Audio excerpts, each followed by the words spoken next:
Samantala, pumasok si Park Sang-ho sa arena. Tinatanong niya ang mga bata kung ano ang kanilang ginagawa. Tinanong niya kung mayroong isang bata na nagngangalang Kang Chun. Ang monster sa loob ng katawan ni Kang Chun ay nagpatakbo sa kanya patungo sa pinuno ng koponan, si Park Sang-ho. Sabi niya kukunin niya ang lalaking iyon. Kumapit siya sa Park Sang-ho's body. Park Sang-ho finds it weird. Ang sabi niya ito ay isang ganap na gulo. Tinatanong niya ang bata kung ano ang ginagawa niya. Tinanong niya siya kung siya si Kang Chun. Inilipat ng monster ang sarili sa Park. Nawakan ng monster ang kanyang mukha at sinabing mas mabuti na ang pakiramdam niya ngayon. Nanlilisik ang mga mata niya sa galit. Tumingin siya kay Jungwoo at sinabing tapos na. Dumating din si Lee Ho-guk sa party arena. Gayunpaman, mas mukhang isang larangan ng digmaan ito ngayon. Tinanong ni Lee Ho-guk si Park Sang-ho kung ano ang ginagawa niya rito. Tinitingnan niya ang dugong lumalabas sa bibig ni Kang Chun. Lumitaw ang isang kunot sa kanyang noo. Tinanong niya si Park Sang-ho kung siya ba ang nagbawas sa kanyang anak sa estadong iyon na taglay ng lamat na core. Park Sang-ho, siya ay nagngangalit ng kanyang mga ngipin at tinanong si Lee Ho-guk kung hindi niya nakikita na siya ay nasa masamang kalagayan. Hinihiling niya sa kanya na mawala sa paningin dahil binibigyan niya siya ng pagkakataon. Pinilit ni Lee Ho-guk na ngumiti sa kanyang mukha at tinanong si Park Sang-ho kung siya ay asar. Namumula ang mga mata niya sa galit. Asar din daw siya. Tumalon siya patungo kay Park Sang-ho at inilapat ang Heaven Annihilation Blast. Ang Heaven Annihilation Blast ay nagdudulot ng mga kulay abong ulap ng usok sa Air Park. Hinawakan ni Sang-ho ang kanyang baluktot na braso at napabuntong hininga sa sakit. Inaabuso niya ang kanyang kalaban. Sabi niya hindi niya hahayaang mad-ulash. Gayunpaman, may nagmumukha siyang nagulat. Tumingin siya kay Lee Ho-guk, malakas na katawan na may ostrich at mukha. Muli siyang inatake ni Lee Ho-guk gamit ang Heaven Annihilation Blast at binasag siya sa sahig. Ang mabigat na suntok ni Lee Ho-guk ay nagpalabas ng maldita na rift core sa parke. Ang katawan ni Sang-ho, tinukoy ng punong katulong ang isinumpa na rift core. Hiniling niya kay Lee Ho-guk na pawiin ang lamat na bahagi. Hiniling ni Lee Ho-guk sa punong katulong na itigil na ang pagmamaktol. Sinasabi niya na binabawi niya ito. Gayunpaman, sa sandaling sinubukan niyang hawakan ito, nawala ang lamat. Ngayon ay nasa kamay na ni Jungwoo. Nataranta ang punong katulong nang makita niya ang isinumpang hiwa sa kamay ni Jungwoo. Sinabi niya kay Jungwoo na ito ay mapanganib. Dagdag pa niya, kailangan nilang ibalik kaagad ang bagay na iyon sa ligtas na imbakan. Tumitingin si Jungwoo sa rift core at nagpaalam. Balak niyang sirain ito. Hinihiling sa kanya ng rift core na iligtas siya. Sinabi ng rift core na ibibigay nito sa kanya ang pinakamalaking kapangyarihan kung ililigtas niya ang buhay nito.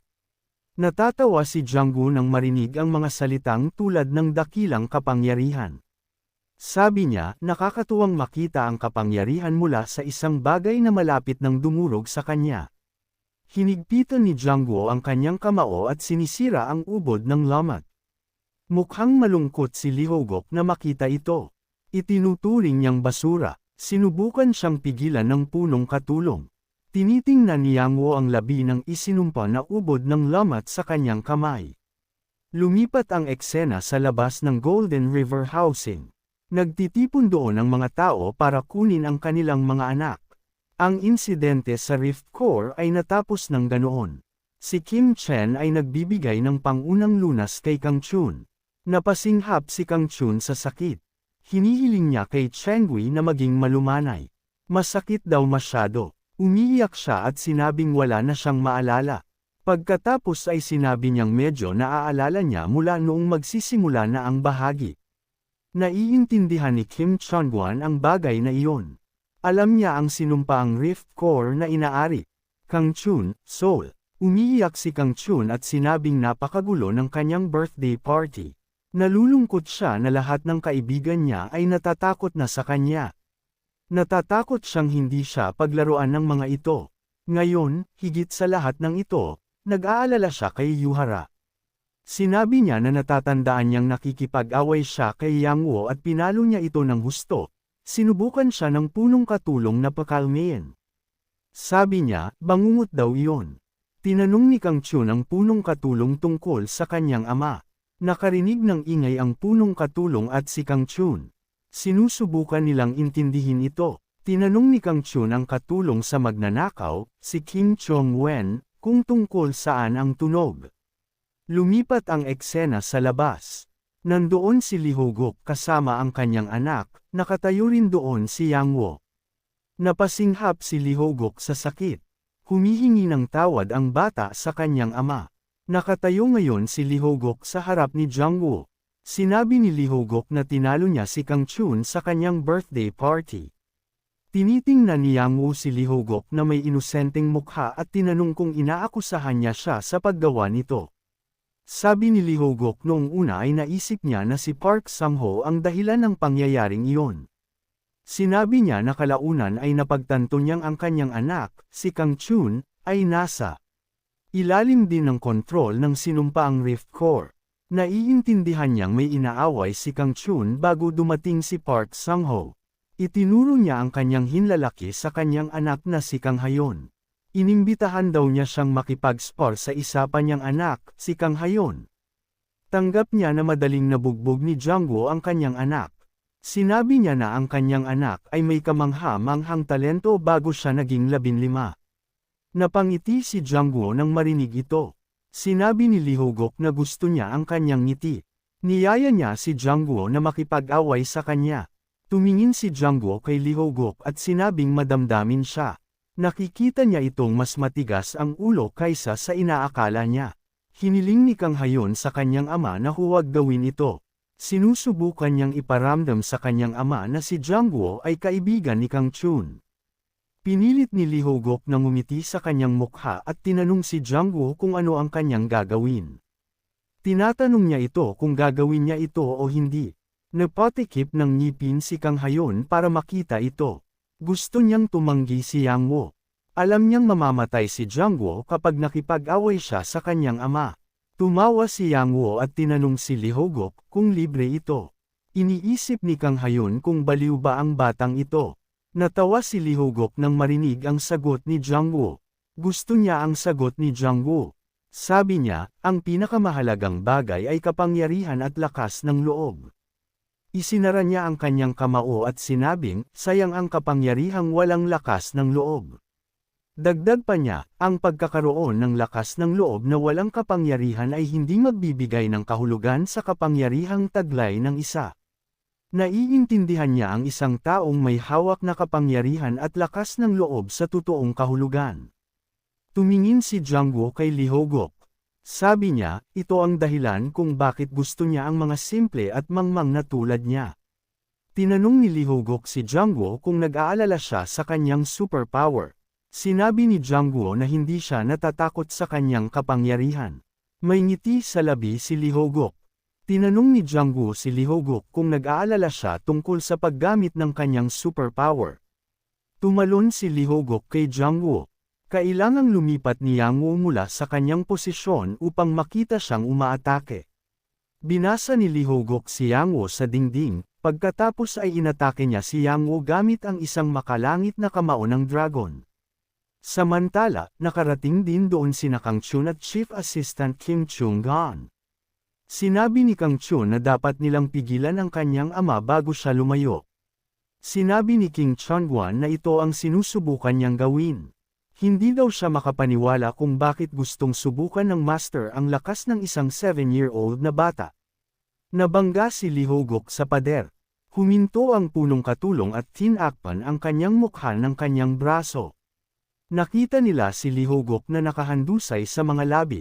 Laking gulat ng punong katulong at Kang Chun nang makita si Lee Ho-guk sa ganitong kalagayan. May malaking butas sa dingding. Lumipas ang oras, pumasok ang isang tao mula sa napakalaking butas na iyon. Sabi niya, 10 taon na ang nakalipas mula nang gumawa siya ng butas sa pader na ito. Si Yang Woo ay lumaki na ngayon. He smirks while taking off his hands free, hinawakan ni Jang Woo ang boundary ng butas. Tinanong ni Kang Chun si Jangwoo kung ano ang ginagawa niya doon. Tinanong ni Jangwoo si Kang Chun kung hanggang kailan nila pananatilihin ang pader na ganito. Sinabi niya na ang butas ay naroon sa loob ng 10 taon. Tinapik ni Kang Chun ang kanyang ulo at sinabing hindi siya papayagan ng kanyang ama na ayusin ito. Tinanong siya ni Lee Ho-guk kung bakit gusto niyang ayusin ito. Sinabi niya na ginuganitan nito ang kanyang unang pagkawala. Sinabi ni Jangwoo na hindi ito isang bagay na dapat niyang ipagmalaki. Sang-ayon si Lee Ho-guk kay Jangwoo. Sinabi niya na hindi niya dapat ipagmalaki ang kanyang unang pagkatalo ng isang 7-year-old na bata. Tapos sabi niya, okay lang na harapin ang pagkatalo sa pakikipaglaban kay Jangwoo dahil malakas siya. Tumayo siya, isinara ang kanyang kamay sa hugis ng isang kamao at itinupi ang kanyang binti pabalik. Ito ang kanyang paraan ng pagpapakita ng kanyang lakas. Tinanggap niya ang kanyang lakas ay wala kung ikukumpara sa lakas ni Jangwoo. Tumingin si Jangwoo kay Lee Ho-guk. Ipinakita ni Lee Ho-guk ang kanyang Thunder Strike. Sumandal si Jangwoo sa pagtatanggol. Nabasag ang sahig ng Thunder Strike ni Lee Ho-guk. Nagkalat ang maliliit na bato sa paligid.